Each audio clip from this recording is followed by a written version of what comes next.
Welcome to another exciting edition of Break Fake Rules. We are in San Diego at the California Donor Table Conference. Thank you all for joining us today.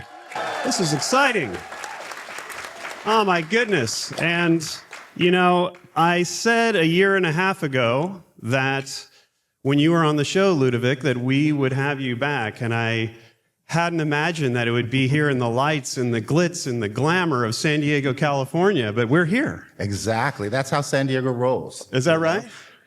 From now on. So I guess that's true. I was just about to say that I grew up here, and I grew up only about 8 minutes from where we are today, and it was not as glitzy and glamorous as you've made it. So very exciting. Very cool.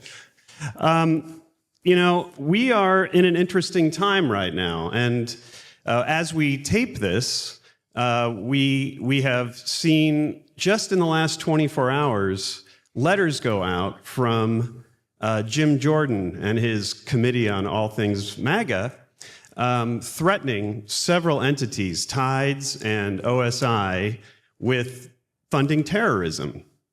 And they're going to be drawn before a committee. So we're in a very, very challenging time for a lot of foundations. I'm sure many that are very concerned. How do you, as we kind of get started on this conversation today, how do you look at these moments now as we think about a long game approach to progressive funding and progressive change? We are in challenging times. These feel unprecedented for us who are alive now. Obviously, the country has gone through periods of white supremacist reaction, backlash, redemption.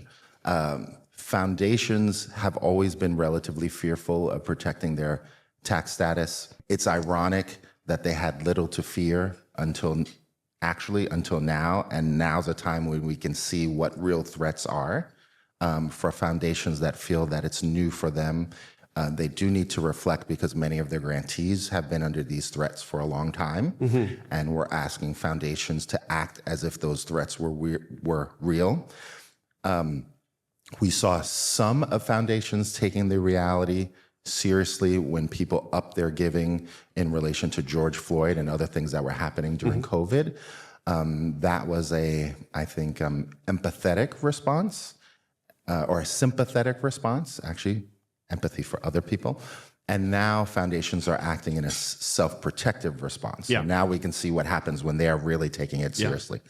Thus far, responses have been okay. I'm not sure sternly worded sign-on letters are the correct response to rising authoritarianism. So we need more than that. Movements are taking this seriously, and I think foundations are starting to wrap their heads around that they are about to be under attack. My hope is that foundations act collaboratively to protect the field rather than run away from doing what made Tides and OSI actually deserve their attacks because they have fought so hard for justice. That's right. That you can imagine, you can understand why authoritarians are responding back. So I hope foundations rush towards the front lines to protect not just themselves, but the community and society, rather than run away and try to protect themselves. Yeah, and by the way, I want to ask your permission for this. I have referred to you many times as a philanthropic genius. Is that how you want to be? Is the word philanthropy the right word for you? Genius, I'm sure is good. But is philanthropy going to work? Luckily, I didn't know if that's the word you want. Right, fair enough. Because you always look at me a little sideways when I say you know philanthropy. You're like, I'm across all tax statuses, bro. Right. So we'll leave the genius aside. I appreciate that. But I define philanthropy as resources going from folks who control them to folks who need them. So I don't restrict it to just C3 activities. And so I do think philanthropy should mean all giving across all tax statuses. And because we are, I think the CDT is the longest tenured group centering racial equity, giving across all tax statuses with no preference for either, right? And I think we've talked about this in the past. We were doing real trust-based philanthropy because we were not deciding what kind of money we were going to give to groups before they told us what kind of money they needed. Right. That's a unique feature. So that's the key part, How about I would that? say, of trust-based philanthropy is letting the groups decide what kind of money they Right. need, rather than you prioritizing the tax deduction first and then saying, well, this is what I have left for you. You can have as much of it as you want, if you want it. So I'd say that the board, the founders and the board of CDT have been incredible philanthropists in their own right individually, and then collaboratively have come up with amazing strategies. I learned so much from them. I learned so much from the practitioners, especially here in San Diego, but in other parts of the state and the country. And we're still working out what it looks like to continually center racial equity. So for those of you who have not seen the episode we did last year where he literally goes through a glossary of all the things he's about to talk about, I encourage you to look back at that episode.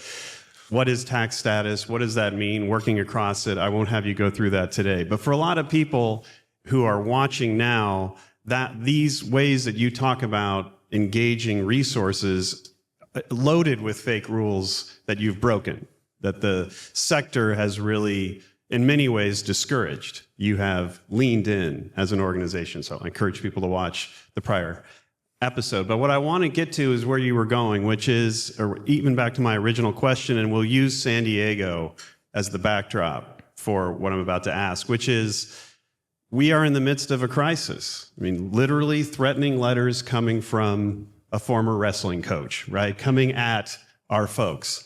And the question is, how do you address the moment while playing the long game? And San Diego, for CDT and donors who work with you, has been a proving ground for how to do that. Can you kind of walk us through how that's happened here and how it could be a model for where we are now as progressive funders? So anybody who knows San Diego for a long time knows that this is one of the bastions of regressivism, conservatism, not just mediocre republicanism. Richard Nixon called San Diego his lucky city. And Ronald Reagan liked it, although mostly he talked about Orange County, but he also liked San Diego. So this is a place where conservatism really ruled. When we arrived here, seeing the gap between what the politics of the region were and what the community members and the voting population could be, we sought out partners who were already engaged in those communities, who wanted to go to scale and really build power and then wield it for those communities. That took investments across all tax statuses, different ones in different years at different times to different organizations, took aligning foundations and individual donors to be courageous. One thing folks might not remember, Doug Manchester, who was like a mini Koch brother, owned the newspaper here. Right. And he operated it the way that we are experiencing fascists and authoritarians operating national media now. So in many ways, San Diego was a precursor for conservatives of how they're moving the nation. It's no accident that one of the leading xenophobes in the country, Brian Bilbray, was representing parts of San Diego in the House. And then we beat him. So San Diego folks have been pushing forward, building progressive local, state, and actually national policies for decades. Mm-hmm. And we've funded a big piece of that. One piece I do just want to respond to. I don't see the attacks on philanthropy as one of the major threats in society. When I would rank the threats, that would not be in the first. Yeah, I'd agree with you on that. Right. Yeah. Now, this is a philanthropic space, so we're talking about that. I got to play to the audience. Right. Yeah.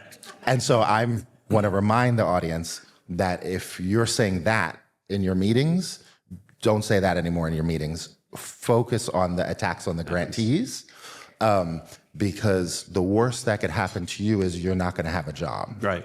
Now, we've been telling you, if you don't send out more than 5% of your money as soon as possible, Trump will.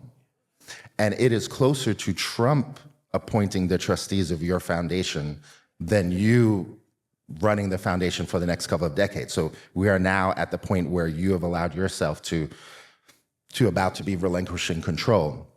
So you might as well choose who to relinquish control to your grantees rather than whoever Trump will appoint to be your trustees in 2 or 3 years. Yeah.